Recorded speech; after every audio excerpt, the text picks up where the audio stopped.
Good afternoon friends from Canada. आप सब कैसे हैं? आप सब बहुत अच्छे होंगे। मैं भी यहाँ बहुत अच्छा हूँ और आप मेरी वीडियोस को बहुत सपोर्ट कर रहे हैं। मुझे बहुत अच्छा लग रहा है। आप ऐसी सपोर्ट करते रहिए, अपनी फैमिली को दिखाइए, अपने फ्रेंड्स को दिखाइए और मुझे ऐसी प्यार देते रहिए। ओके, अगर आपने अभी तक का चैनल सब्सक्राइब नहीं किया तो सब्सक्राइब कर दीजिए, मेरी वीडियोस लाइक नहीं करिए तो लाइक कर दीजिए और इसे शेयर करिए अपनी फैमिली, फ्रेंड्स और कॉलीग के साथ। ओके, सो हम स्टार्ट करते हैं विदाउट वेस्टिंग एनी टाइम। आज मैं जिस टॉपिक के बारे में आपके साथ डिस्कस करूँगा वो है कि यहाँ आप टूरिस्ट वीज़ा में आके उसे कैसे वर्क परमिट में कन्वर्ट करा सकते हैं। ओके, सो उसमें बहुत लोगों का ये सवाल है, बहुत लोगों के क्वेश्चन है कि हम ये कैसे कर सकते हैं।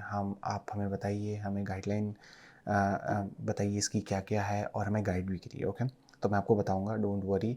मैं आपको सही तरीका बताऊंगा जिससे आप कम से कम खर्चे में कनाडा आके टूरिस्ट वीज़ा में उसे वर्क परमिट में कन्वर्ट करा सकते हैं। ओके, तो मैं आपको मैं इसमें दोनों तरीके बताऊंगा जो यूजली लोग यहाँ कनाडा आके करते हैं। ओके, सो पहला तरीका जो है वो है कि आप किसी कंसल्टेंसी के पास जाते हैं या उनसे कॉल करते हैं और या कोई आपको बताता है तो आप उसके बाद जाते हैं और उनसे पूछते हैं कि मैं टूरिस्ट वीज़ा में आया हूँ और मुझे वर्क परमिट पे कन्वर्ट कराना है, तो आप कितना चार्ज करेंगे। ठीक है, which is very basic which is very basic. और यूजली ये लोग मोस्टली मतलब आउट ऑफ, अगर मैं 10 कहूँ तो आउट ऑफ 8 यही करते हैं। और ये क्योंकि इसलिए ईजी होता है क्योंकि आप वो जितना भी झमेला है वो पेपर वर्क का, आप वो बर्डन लेना नहीं चाहते। तो आप सोचते हैं कि मैं एक पर्टिकुलर अमाउंट देके कंसल्टेंसी को दे दूँ, वो खुद करेगा और मेरा काम ईजी हो जाएगा। बट यही उनके पास अपर हैंड होता है कि वो आपसे फिर मुंह मांगा पैसा मांगते हैं।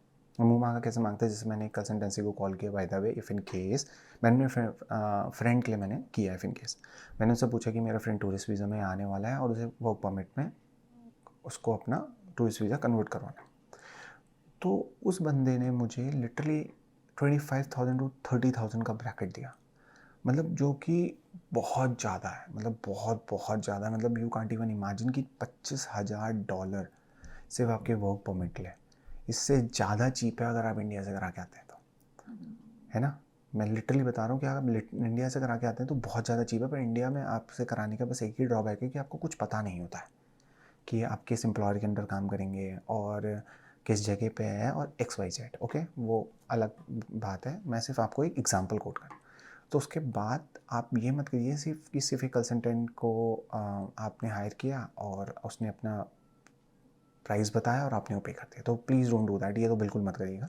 आप मल्टीपल कंसल्टेंसी के पास जाइए, मल्टीपल लोगों को कॉल करिए, सबसे उनके प्राइस मांगिए कि आप कितना चार्ज करते हैं, आप कितना चार्ज करते हैं।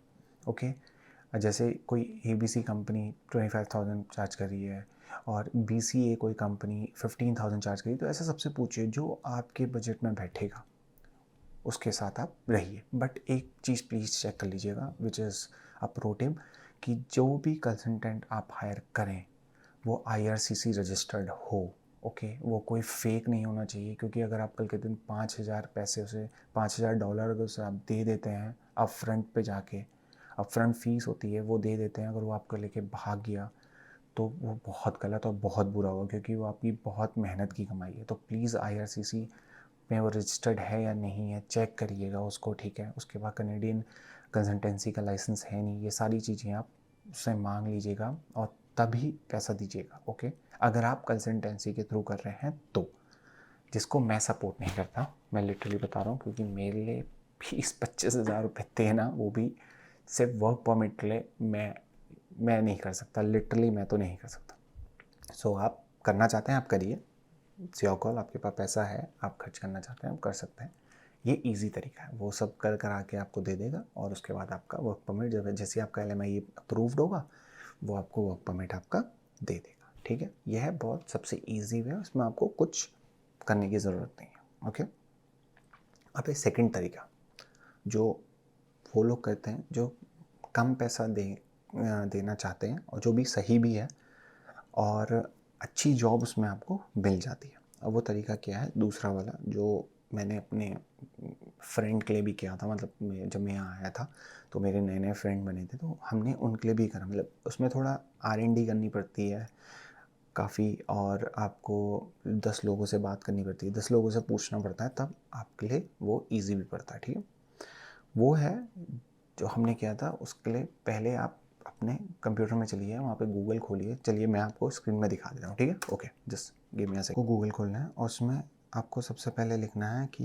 LMIA approved jobs in Canada. Okay, अब जैसे ही सर्च करेंगे तो आपको एक ये लिंक मिलेगा इसके नीचे, temporary foreign workers find new job in Canada. आप इसमें क्लिक कर लीजिए। ओके, ये खुलेगा। तो जैसे इसमें आप देख पा रहे होंगे यहाँ पे सर्च 10,476 जॉब पोस्टिंग यहाँ पे है। आप इस पर क्लिक करिए। ओके, क्लिक करने के बाद आपको यहाँ पे पूरा दिखेगा कि किस किस जगह में जॉब किस किस की अवेलेबल है। यहाँ पे जैसे बैंफ में जॉब अवेलेबल है जो $24.75 आली पे कर रही है। सिर्फ मैनेजर फॉर फूड रेस्टोरेंट $70 आज पे कर रहा है क्यूबेक में। ठीक है, मैनेजर अकाउंटिंग का, cook ethics food certified orthotist, family worker और XYZ इसमें है। तो जैसे मैं आपके लिए एक नॉर्मल कोई भी जॉब ओपन करके आपको दिखाता हूँ कि कैसा होगा। तो आपने ये जॉब खोली।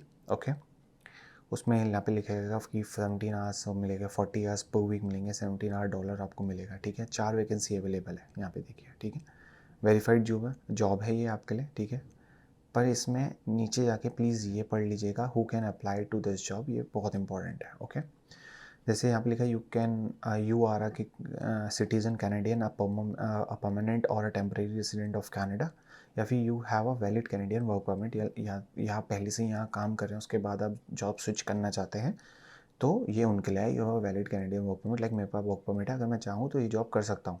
ओके, और या फिर आप कैनेडियन सिटीजन होने चाहिए, या आपके पास परमानेंट या टेम्परेरी रेसिडेंट होना चाहिए कनाडा। तो ये प्लीज़ आप पढ़िएगा। उसके बाद आप शो हाउ टू अप्लाई में जाइएगा, उसमें फिर आप उनकी पूरी डिटेल आ जाती है, मेल आईडी और phone number, you can call them. Okay, और या आप उनको मेल भेज सकते हैं। ठीक है, और एक चीज़ और है इसमें, वो ये है कि अगर आप का कोई लाइक अगर आपको BC में जॉब नहीं करनी है, आपका कोई अलग प्रोविंस है, टेरिटरी आपको करनी है, तो आप यहाँ से सेलेक्ट कर सकते हैं। लाइक अल्बर्टा में अभी इतनी जॉब्स अवेलेबल है, BC में इतनी जॉब्स है, मैनीटोबा में इतनी है, और न्यू फाउंडलैंड एंड लेब्राडोर में इतनी है, नॉर्थ वेस्ट टेरिटरीज, नोवा स्कॉशिया, ऐसे करके इसमें सब कुछ आएगा जितने भी प्रोविंस है, Quebec, Yukon, Saskatchewan, Prince Edward Island. तो यहाँ पे आप सेलेक्ट करके अपने अकॉर्डिंग आप को जैसी जहाँ जॉब करनी है आप वहाँ कर सकते हैं। ओके, जिस भी प्रोविंस में चाहिए। आपकी लैंग्वेज क्या है टू वर्क, इंग्लिश फ्रेंच है, इंग्लिश फ्रेंच बोथ। उसके बाद आप क्या सैलरी चाहते हैं वो भी आपके पास ऑप्शन है। ओके, उसके अलावा LMIA, तो इसमें LMIA अप्रूव्ड में क्लिक करके भी आप देख सकते हैं। LMIA अप्रूव्ड है, जो जिनका LMIA अप्रूव्ड है, पेंडिंग नहीं, अप्रूव्ड वाले, तो आप सेलेक्ट करके जैसे यहाँ नहीं है, इसमें नहीं है, मैनीटोबा में आप क्लिक करिए तो आपको मैनीटोबा में दिख जाएगी। ये करके आप ये कर सकते हैं, which is very easy. Okay, अब मैं आगे बताऊंगा कि आपको इसके बाद करना क्या है। ये सब चीज़ें कर ली आपने अपने लैपटॉप में, मैंने आपको दिखा दिया कि कैसे खोलें, क्या करें, ईजी। उसके बाद ठीक है, अब या दूसरा है, अब जब आपने उनसे बात कर ली, जो भी आपको जॉब पसंद आई, आपने एम्प्लॉयर को कॉल किया, मेल भेजा, और उन्होंने आपको सेलेक्ट कर लिया। ओके, सो अब यहाँ पे दो तरीके होता है कि या तो पेपर वर्क की जिम्मेदारी आपका एम्प्लॉयर ले ले आपकी पूरी पूरी, या फिर आप खुद करें। ओके, बहुत से लोग खुद कर लेते हैं, जिनके नोन होते हैं कनाडा में, जिन्हें पता होता है कि कैसे पेपर वर्क करा जाता है, या तो वो खुद कर लेते हैं। ओके, या फिर वो कई बार एम्प्लॉयर कर लेता है। सब कुछ एम्प्लॉयर कहता है don't worry I will do everything for you, और आप जो जो उन्हें पेपर वर्क चाहिए होते हैं वो आपसे ले लेते हैं आपके डॉक्यूमेंट्स, और वो सारा पेपर वर्क खुद कर लेते हैं। या फिर कई बार मैंने जैसा बताया आप खुद कर सकते हैं। अब इसमें एक चीज़ प्रो टिप और है, अगर आप खुद कर रहे हैं, खुद करने में भी दो तरीके हैं, मतलब या आप खुद पर्सनली कर रहे हैं या फिर एक कंसल्टेंट हायर कर रहे हैं, तो प्लीज़ कंसल्टेंट्स को बताइएगा कि मैंने सब कुछ कर लिया है, मेरा जॉब लग चुका है, सिर्फ मेरा पेपर वर्क करना बचा हुआ है। तो अब उस पेपर वर्क में कई बार कंसल्टेंट आपको एक फिर प्राइस कोट करेंगे। ओके, तो स्टार्टिंग में तो जो मैंने आपको बताया था उसमें तो वो सब कुछ आपके लिए करेंगे, जॉब ढूंढेंगे, इंटरव्यू करवाएंगे, पेपर वर्क करेंगे, तो वो एक 15 to 20,000 का ब्रैकेट आपको बता रहे हैं। But now everything is done by you. आपने जॉब ढूंढी, आपने एम्प्लॉयर से बात करी, एम्प्लॉयर ने आपको जॉब दी, सिलेक्ट कर लिया, एम्प्लॉय पेपर वर्क नहीं कर रहा है, अब आपको करना है, तो आप कंसल्टेंट को बताइएगा कि सिर्फ आपको पेपर वर्क करना है, तो उसमें वो क्या प्राइस कोट कर रहा है वो आप देख लीजिएगा, ठीक है।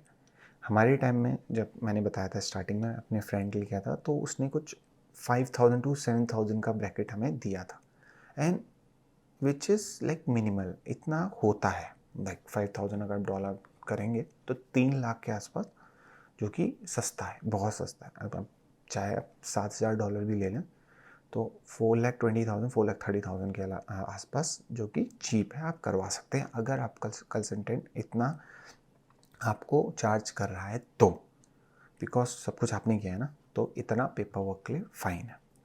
अब क्या है कि अगर कोई डिस्काउंट दे दे और आप कम करवा लें तो अब तो और अच्छा है, क्योंकि डिस्काउंट तो सभी को पसंद है ना। अब इसके बाद क्या होता है कि आपने सब कुछ कर लिया, आपका काम हो गया, कंसल्टेंट ने पेपर कर दिया। अब इसके बाद जब LMIA अप्रूव्ड होके आ जाता है कि आपका LMIA अप्रूव्ड हो गया। LMIA is basically labour market impact assessment, okay, ये LMIA है। जब आपका LMIA अप्रूव्ड होके आ जाता है, अब LMIA के बाद आपको उसको वर्क परमिट पे करना है। आपको वर्क परमिट तो चाहिए ना, तभी तो आप काम कर पाएंगे। तो वर्क परमिट को कन्वर्ट कराने के बाद आपको वर्क परमिट पे कन्वर्ट कराने के लिए आपको US कनाडा बॉर्डर जाना पड़ता है। मतलब ये एक प्रोसीजर है जहाँ पे आपको वर्क परमिट मिलेगा। ऐसा नहीं है कि आपके कंसल्टेंट ने आपका LMIA करा दिया तो वही आपको वर्क परमिट दे देगा, नहीं, आपको US कनाडा बॉर्डर जाना पड़ेगा। जहाँ जहाँ पे कनाडा US के साथ बॉर्डर शेयर कर रहा है वहाँ पे आपको जाना पड़ेगा। अब जैसे मैं BC में रहता हूँ तो हम लोग वैंकूवर जाते हैं, ओके। कोई दूसरे प्रोविंस में रहता है तो वो वहाँ पे जाते हैं। तो मतलब ऐसा है, जहाँ पे भी US कनाडा बॉर्डर है आपको वहाँ जाना पड़ेगा, ठीक है। बट उसके बाद जब आप वहाँ पे जाएंगे तो वहाँ पे आपका एक छोटा सा इंटरव्यू होगा, जो आपसे पूछा जाएगा आपके बारे में, और आप रेज्यूमे लेके जाएंगे। और बहुत से लोग डराते हैं कि बहुत टफ होता है, नहीं हो पाएगा, और बहुत सारी प्रिपरेशन करना, वो बहुत हार्श होते हैं, बहुत आपसे XYZ सवाल पूछेंगे। तो ऐसा नहीं है, मोस्टली हो जाता है। बट इसलिए मोस्टली हो जाता है और क्योंकि जो वो सवाल पूछें आप उसका सही सही जवाब दीजिएगा, कुछ झूठ मत बोलिएगा, ओके। क्योंकि बहुत से लोग क्या करते हैं कि वो जब सब कुछ प्रोसेस हो जाती है, उन्होंने जो भी किया होता है पर उन्हें कुछ पता नहीं होता है ना। तो आप प्लीज़, जो भी अगर आपने खुद भी किया है, जैसे मैंने बताया, अगर आप खुद कर रहे हैं, आपने कंसल्टेंट अप्रूव किया, बाद में कंसल्टेंट से पेपर कराया है, तो प्लीज़, अगर आपने ऑनलाइन करा है जो मैंने प्रोसेस आपको बताया है, तो अगर बॉर्डर पे आपसे सवाल पूछा गया कि आप कनाडा क्यों आए, तो आपको पता है आपको जॉब कहाँ से मिली, तो यू शुड नो कि आपको जॉब कहाँ से मिली। आपको वो पोर्टल, आपको URL याद होना चाहिए कि किस पोर्टल पे आपने जॉब ढूंढी थी, ओके।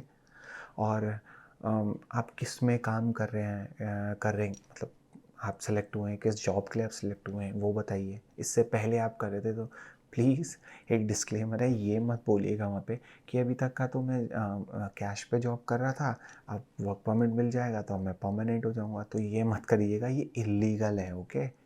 तो वो जब आपसे पूछे तो अभी आप क्या कर रहे थे, तो कहना कुछ नहीं, मैं यहाँ आया था, मैं अपनी सिस्टर या ब्रदर या फैमिली के साथ रह रहा था, घूमा, देन मैंने देखा कि कंट्री बहुत ब्यूटीफुल है और यहाँ मुझे सेटल होना चाहिए, मुझे जॉब करनी चाहिए। तो मैंने जॉब के लिए अप्लाई किया और जो मेरा ये प्रोफाइल पे सूट कर रहा था मुझे वही जॉब मिली, and I am very happy. तो आप ये जवाब दीजिएगा उन्हें, जो कि मतलब लेजिट आंसर हैं आपके, इसमें आप कोई झूठ नहीं बोल रहे। क्योंकि अगर आप उन्होंने पूछा कि आपको कहाँ से जॉब मिली और आपको पता ही नहीं है, तो फिर वो कहेंगे कि नहीं, आपका आंसर लेजिट नहीं है और ये मैच नहीं कर रहा है सवाल से, तो वो आपको वापस भी दे सकते हैं। बट एक चीज़ अच्छी है कि वो आपको सेकंड चांस दे देते हैं कि आप हफ्ते भर या 2 हफ्ते बाद तैयार होके आइए दोबारा से, और फिर इंटरव्यू आपका होगा और तब आपसे पूछा जाएगा। बस 1% जो होता है वो बंदा जो सबको झूठ बोलता है, और वो जिसे पकड़ लेते हैं कि ये बंदा कुछ गलत काम करने के लिए आया है या ये कुछ गलत काम कर रहा है, तो वो उसको पास नहीं करते हैं। मतलब मोस्ट ऑफ द टाइम सब पास हो जाते हैं, ओके। इतना कोई डिफ़िकल्ट होता नहीं है, तो डरिएगा मत, ठीक है। जो जो आपके रिज्यूमे में है वो आपको पता होना चाहिए। आपको जॉब कैसे मिली ये आपको पता होना चाहिए, कहाँ मिली ये आपको पता होना चाहिए, कि आपकी प्रोफाइल पे वो सूट होती है ये पता होना चाहिए। जब आपको सब ये चीज़ बेसिक कॉमन चीज़ें आपको पता है तो सवाल ही पैदा नहीं होता कि आपको वहाँ पे वर्क परमिट वो लोग ना दें। ओके, तो ये बहुत ईजी है। बट ये है कि ये सारी चीज़ें आप तैयार करके जाना, आसान है। जाते हैं, दे आर वेरी फ्रेंडली। हम लोग भी गए थे, मतलब हम अंदर नहीं गए थे, हम लोग बॉर्डर पे गए थे अपने फ्रेंड के लिए। उससे सवाल पूछे बेसिक चीज़ें कि आप यहाँ कहाँ रहते हो, आपका, हाँ एक चीज़ और, सॉरी, आप कहाँ रहते हो भी पूछेंगे और आपका एड्रेस भी पूछेंगे। तो प्लीज़ एड्रेस मेमोराइज़ कर लेना अपना, ओके, कि मैं अभी यहाँ, मेरा ब्रदर या मेरी सिस्टर या मेरी फैमिली क्या यहाँ पे घर है और रेंट पे रहते हैं और इस जगह पे रहता हूँ, ये उनका एड्रेस है। एंड अगर वो सेल नंबर पूछे तो किसी का फ़ोन नंबर याद करके वो भी आप बता सकते हैं, क्योंकि वो कुछ भी पूछ सकते हैं। कभी कभी वो कुछ भी नहीं पूछते हैं, कभी कभी आपसे पूछ देंगे आपका नाम क्या है, आपका रिज्यूमे अच्छा अच्छा ये है, ये सारी चीज़ें, बस बेसिक बेसिक ऐसे ऐसे ऐसे करके आपको। और कभी मूड अच्छा नहीं हुआ तो आपसे पूरा पूछ लेंगे, आपका भाई आपका ब्लैंड हुए, आपने प्रोसेस कैसे स्टार्ट करी, एक्स वाई, मतलब लाइक पॉइंट टू पॉइंट वो आपको ढूंढेंगे लूप होल कि कहीं पर ये बंदे को मैं फंसा दूँ। तो ओके, तो डरना मत, इजी है और ये सबसे बेस्ट तरीका है। और आप जॉब अपना अपना वर्क परमिट कर सकते हैं, और उसके बाद जब आपको वर्क परमिट मिल गया फिर आप यहाँ काम करिए, आप 1 साल यहाँ रहिए। उसके बाद अपना पीआर अप्लाई करिए, फाइल करिए पीआर के लिए, और एक दिन यहाँ का परमानेंट रेसिडेंट बन जाइए। उसके बाद फिर कैनेडियन सिटीजन के लिए आप अपना पेपर दे सकते हैं और आप यहाँ कैनेडियन सिटीजनशिप ले सकते हैं। तो ये सारी प्रोसेस है। इफ़ इन केस अगर आप कहीं पे फंस गए हो, सॉरी, अगर कहीं पे आपको कुछ समझ में ना आया हो तो प्लीज़ मुझे नीचे कमेंट डाउन करिए, ओके। मैं पर्सनली सारे कमेंट चेक करता हूँ, मैं आपको रिप्लाई करूँगा और मैं आपको बताऊँगा कि किस तरीके से आप कर सकते हैं। प्लीज़ एक मैं आपसे बात बोल रहा हूँ, मुझसे मेरे कंसल्टेंट का नंबर या नाम मत पूछिएगा, और जिससे हमने कराया वो मत पूछिएगा, ठीक है। वो क्योंकि हमारा थोड़ा ऐसे 19-20 हुआ था ड्यूरिंग प्रोसेस। बट आप जिससे भी करेंगे प्लीज़ संभल के करिएगा। 10 कंसल्टेंसी को फ़ोन करिएगा। कैनेडियन की वेबसाइट है पूरी कनाडा की, कैनेडियन गवर्नमेंट की, canada.ca, उसमें जाइए, कौन कौन से कंसल्टेंट हैं वो सब उसमें लिस्टेड रहते हैं। यूट्यूब खोलिए, आपको वहाँ से नॉलेज मिल जाएगी सही। और पोर्टल पे अगर आप थोड़ी देर बैठेंगे उनके, तो आपको सब कुछ वहाँ पे मिल जाएगा कि आप कैसे कौन कौन से कंसल्टेंट से अप्लाई कर सकते हैं, या फिर आपका कोई वेल नोन है जो उनके थ्रू आया हो किसी कंसल्टेंट के, या आपका कोई फ्रेंड किसी कंसल्टेंट को जानता हो जो रियल हो, फेक ना हो कंसल्टेंट कि आपके पैसे लेके भाग जाए, ओके। क्योंकि पैसे के चक्कर में बहुत सारी फर्जीवाड़ा होता है। तो ये सारी चीज़ें आप चेक करिए। उसके बाद आप आराम से आइए, अपना टूरिस्ट वीज़ा को वर्क परमिट में कन्वर्ट कराइए और फिर यहाँ रहिए हैप्पीली एवर आफ्टर, ओके। तो अगर आपको अच्छा लग रहा है मेरी वीडियोस पे, मेरी वीडियो पे का कंटेंट और मेरी सारी नॉलेज, सो प्लीज़ ऐसे जुड़े रहिए, मुझे सब्सक्राइब करिए, लाइक करिए, और मैं आपको ऐसी नॉलेजेबल वीडियोस देता रहूँगा। सो मैं अभी अलविदा लेता हूँ, और मैंने आपको बता दिया है कि you know the drill, like, comment, subscribe and share my channel with your friend and family. So अलविदा, जय हिंद, जय भारत।